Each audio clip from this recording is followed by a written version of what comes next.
태풍 카눈에 직접 영향권에 들었던 광주 전남 지역에선 주로 전남 동부권 위주로 피해가 났습니다.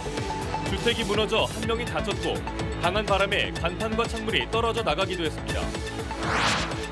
태풍이 한반도를 관통했지만 다행히 광주 전남 지역은 태풍 진행 방향의 왼쪽에 위치해 큰 피해가 없었습니다. 장마로 큰 피해를 입었던 지역 농민들과 이재민들은 안도의 한숨을 내셨습니다. 민주당 혁신위가 대의원제를 무력화하고 다선 의원들에게 공천 페널티를 강화하는 혁신안을 발표했습니다. 김영계 의원들은 민주당이 이재명의 사당이 되고 있다며 거세게 반발하고 있고 당 밖에서도 혁신을 핑계로 개파를 가르고 있다며 비판이 확산되고 있습니다. 순천에서 교통사고가 난 세계 스카우트 잼버리 스위스 운영팀은 알고 보니 조직 위의 미숙한 운영으로 황당한 경험을 했던 걸로 드러났습니다. 1000명이 넘는 스위스 학생 대원들은 서울로, 운영팀은 순천으로 배치됐다 사고를 당했습니다. 광주 전남도 제6호 태풍 카눈의 직접 영향권에 들면서 피해가 잇따랐습니다. 주택이 무너져 한 명이 다쳤고 강한 바람에 간판이 떨어지거나 바람에 뜯긴 창문이 이웃집을 덮치기도 했습니다. 곳곳에서 정전 피해도 잇따랐습니다. 임경섭 기자의 보도입니다. 주택이 풀썩 내려앉았습니다. 기둥이 뽑히고 집기류는 잔해 속에 나뒹굽니다. 태풍이 몰고 온 거센 비바람에 주택이 무너지면서 70대 노인이 다쳐 병원으로 옮겨졌습니다. 어머니께서 마늘을 좀 끊으려고 들어갔다가 나오면서 살짝 찰과상을 입으셨대요. 특히 제6호 태풍 카눈의 직접 영향을 받은 전남 동부 지역에서는 시간당 20mm가 넘는 집중호우와 순간 최대 풍속이 초속 20m가 넘는 강한 바람이 불면서 피해가 집중됐습니다.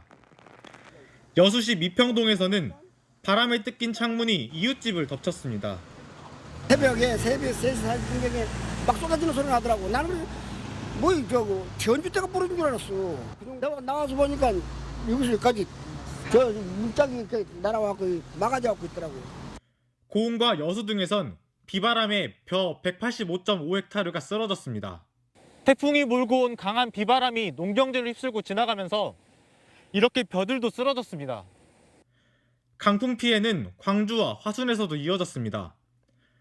화순에서는 간판이 뜯겼고 나무가 전선을 건드리면서 광주와 화순에서는 3,500여 세대가 정전 피해를 입기도 했습니다.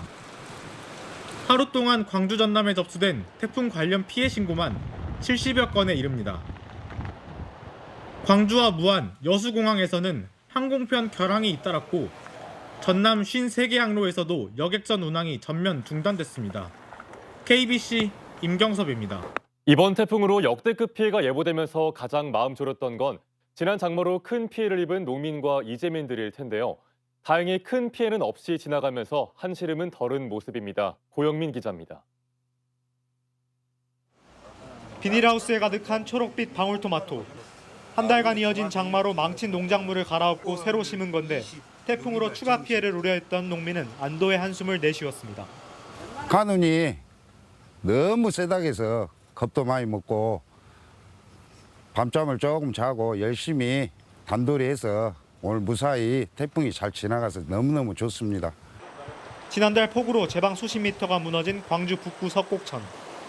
역대급 태풍 예보에 또다시 제방이 붕괴되지 않을까 노심초사했던 주민들은 놀란 가슴을 쓸어내렸습니다. 거기가 꼭 상습적으로 터지거든요. 다행히 이쪽으로 안 오고. 장마를 이겨낸 농민들도 이번 태풍을 걱정한 건 마찬가지입니다. 뜬 눈으로 밤을 지새운 농민은 태풍까지 잘 버텨준 탐스러운 배가 고맙기만 합니다. 잠을 좀 못 이뤘는데 다행히 이쪽에는 좀 큰 피해를 주지 않아서 다행으로 생각하고 정말 농민들은 좀 한시름 놓은 것 같습니다. 장마가 남기고 간 생채기가 아직 아물지 않은 상태에서 다행히 큰 피해 없이 태풍도 지나가자 한시름 덜은 모습입니다.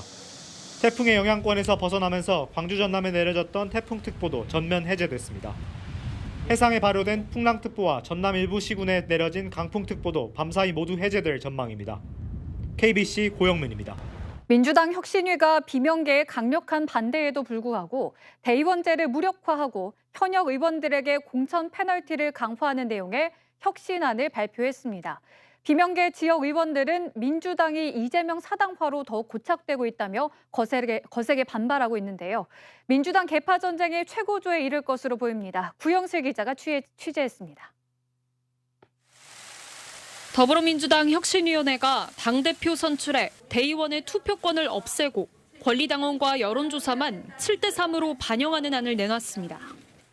공천에서는 현역 의원 하위 30%에 대해 최대 40%까지 감산하는 내용을 담았습니다. 현역 의원 평가에서 공직윤리 기준을 충족하지 못하면 공천을 배제할 수 있는 안도 추가했습니다.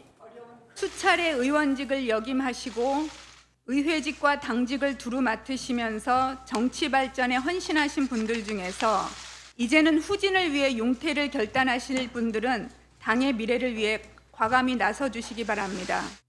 당내 극성 지지층들의 표심 반영 비율을 높여 사실상 이재명 대표 중심 체제로 바꾸려는 시도로 풀이됩니다. 공천룰이 혁신안대로 바뀐다면 다선 중진들이 대다수인 비명계 의원들은 상대평가에서 페널티를 받게 돼 무더기 공천 탈락도 불보듯 훤합니다. 당이 사당화하고 방탄전당이 되고 있고 당이 그냥 먹구름에 씌우고 있으니 본인의 문제는 본인이 떠안고 나가서 해결하고 와라. 그리고 당은 당대로 좀 바로 쓰겠다. 이런 취지에서 퇴진을 주장하는 건데. 비명계 지역 의원들은 이번 혁신안은 완성시키겠다는 시도라고 거세게 반발하고 있습니다. A 의원은 혁신안이 엄청난 논란을 일으킬 것이라고 경고하며 혁신위는 대실패 기구로 이번 발표로 자폭해버린 셈이라고 혹평했습니다. B 의원도 혁신위는 중진 의원들에게 불출마를 권유할 권한이 없다면서 혁신안으로 현행 공천룰 자체를 바꿀 수 없다고 단호히 선을 그었습니다. 혁신위가 비명계의 반발에도 대의원제를 무력화하고 다선 의원들에게 사실상 총선 불출마를 촉구하면서 민주당 내 개파 갈등은 폭발적으로 커질 전망입니다. KBC 구영슬입니다. 더불어민주당 김은경 혁신위원회가 내놓은 최종 혁신안에 대해 당 밖의 비판도 커지고 있습니다.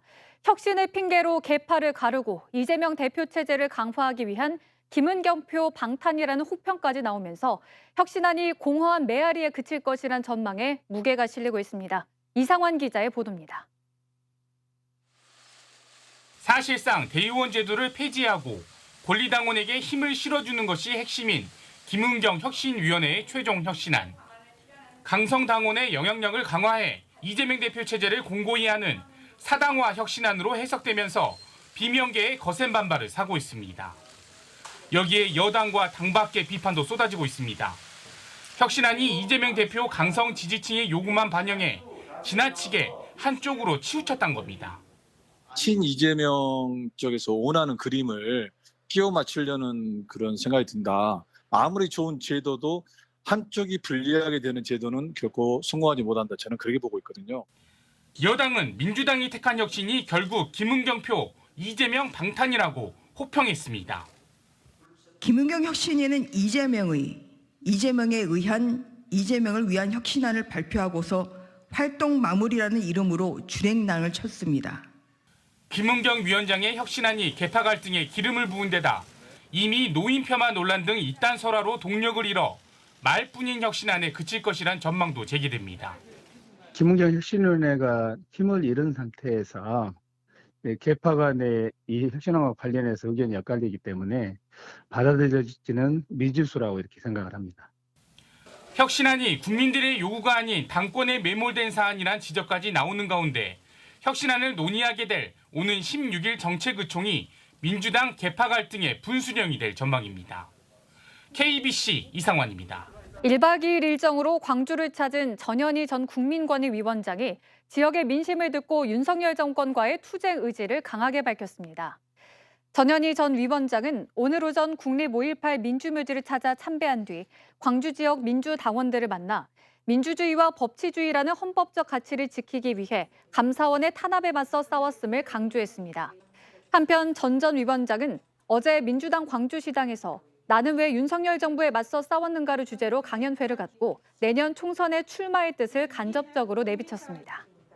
춘천에서 세계 스카우트 잼버리 스위스 운영팀이 탑승한 버스와 시내버스가 충돌해 13명이 다쳤다는 소식 어제 전해드렸는데요. 알고 보니 잼버리 스위스 운영팀의 불행은 이뿐만이 아니었습니다. 1000명이 넘는 스위스 학생 대원들은 서울로, 운영팀은 순천으로 배치됐는데 뒤늦게 이 사실을 안 운영팀이 강하게 항의하는 소동이 빚어졌습니다. 박승현 기자가 취재했습니다. 새만금 세계 스카우트 잼버리에서 조기 철수한 스위스 운영팀은 지난 8일 밤 11시쯤 순천에 도착해 깜짝 놀랐습니다. 자신들이 관리해야 할 스위스 학생대원 1,300명이 단 한 명도 없었기 때문입니다. 새만금에서 순천으로 내려온 운영팀과 달리 대원들은 정반대 방향인 서울로 올라간 겁니다. 순천에 왔는데 와서 보니까 산속이고 애들도 없고 우리 서울로 간다 우리 그래서 안 내려 한참 실랭이를 했지. 뒤늦게 이 사실을 안 스위스 운영팀 36명이 순천 수련원 입소를 거부하고 서울로 보내달라며 2시간 넘게 항의했습니다. 새만금 잼버리 조직위는 통역 요원도 배치하지 않고 운전기사에게만 목적지를 전달하면서 문제를 더욱 키웠습니다.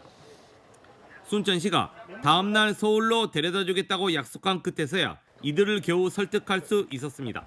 일단 재우면 자고 내일 아침에 10시까지 어떻게 서울 그렇게 설득해야지 이제 얘들이 이제 저희들도 상황이 너무 시간도 늦고 어쩔 수 없다는 걸 아니까 그럼 여기서 그래서 자고 아침에 올라가. 황당함을 뒤로하고 다음 날 서울행 버스에 올라탔지만 난데없는 교통사고를 당하는 불행까지 겪은 잼버리 스위스 운영팀. 잼버리 조직의 미숙한 대회 운영으로 한국에서의 소중한 하루가 또다시 악몽으로 변하고 말았습니다. KBC 박승현입니다. 광주광역시에서 내년 공립초등학교 신규교사가 6명, 중등교사는 20명 선발됩니다. 광주광역시 교육청은 홈페이지에 2024학년도 초등 신규교사 선발 예정 인원을 지난해와 같은 6명으로 발표했으며 중등의 경우는 지난해보다 3명 늘어난 20명으로 예고했습니다. 한편 전라남도 교육청은 2024학년도 초등교사를 지난해보다 13명 줄어든 150명, 중등은 21명 늘어난 250명을 선발합니다. 중국 정부가 6년여 만에 자국민의 한국 단체 여행을 사실상 전면 허용하면서 무안국제공항 활성화에도 기대가 커지고 있습니다. 전라남도에 따르면 중국 문화여유부가 한국, 미국, 일본 등 세계 78개국에 대한 자국민의 단체 여행을 허용한다고 발표해 지난 2017년 사드 배치 문제로 중단됐던 한국행 단체 관광이 6년여 만에 자유화됐습니다. 지난 2015년 7만 1,000명이었던 무안공항 중국인 이용객은 2017년 4,000명으로 줄고 지난해에는 한 명도 없었습니다. 우승희 영암군수가 공직선거법 위반 혐의로 벌금 100만 원 이하를 선고받아 현직을 유지하게 됐습니다. 광주지법 목포지원은 오늘 공직선거법 위반 등의 혐의로 기소된 우승희 영암군수에게 벌금 90만 원을 선고하고 오 군수와 함께 기소된 나머지 피고인 5명에 대해서도 벌금 70만 원에서 90만 원을 선고했습니다.